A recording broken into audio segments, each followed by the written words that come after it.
नमस्कार दोस्तों, मैं आप लोग के सामने एक माता रानी की गीत गा रही हूँ। अगर आप लोग को वीडियो पसंद आए तो वीडियो को लाइक और इसी तरह वीडियो देखने के लिए सब्सक्राइब और शेयर कीजिएगा और कमेंट में जय माता दी जी लिखिएगा जी।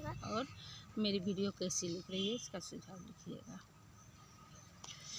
मैया ओढ़े चुंदरिया लाल लाल हो, मैया ओढ़े चुंदरिया लाल लाल हो। मैया के मांगे सिंदूर सोहे, मैया के मांगे सिंदूर सोहे। मैया लगावेली बिंदिया लाल लाल हो, मैया लगा वेली बिंदिया लाल लाल हो। मैया ओढ़े चुंदरिया लाल लाल हो, मैया ओढ़े चुंदरिया लाल लाल हो।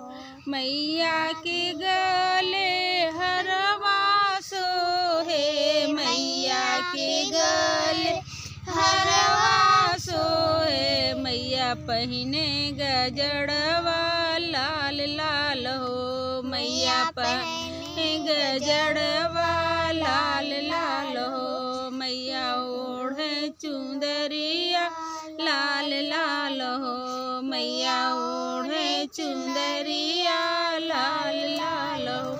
मैया के हाथे चूड़िया सोहे, मैया के हाथे चूड़िया सोहे। मैया लगावेली मेहंदी लाल लाल हो, मैया लगावेली मेहंदी लाल लाल हो। मैया ओढ़े चुंदरिया लाल लाल हो, मैया ओढ़े चुंदरिया लाल लाल हो। मैया के पाँवे पायल सोहे, मैया के पाँवे बिछुआ सोहे।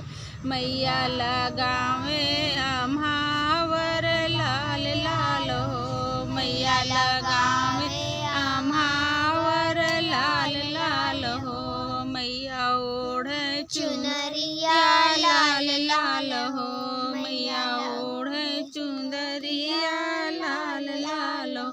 मैया के अंग चुंदरी सोहे, मैया के अंग चुंदरी सोहे। मैया ओढ़े ओढ़निया लाल लाल हो, मैया ओढ़े चुनरिया लाल लाल हो। मैया ओढ़े ओढ़निया लाल लाल हो। जय माता दी, जय माता दी, जय माता दी। धन्यवाद।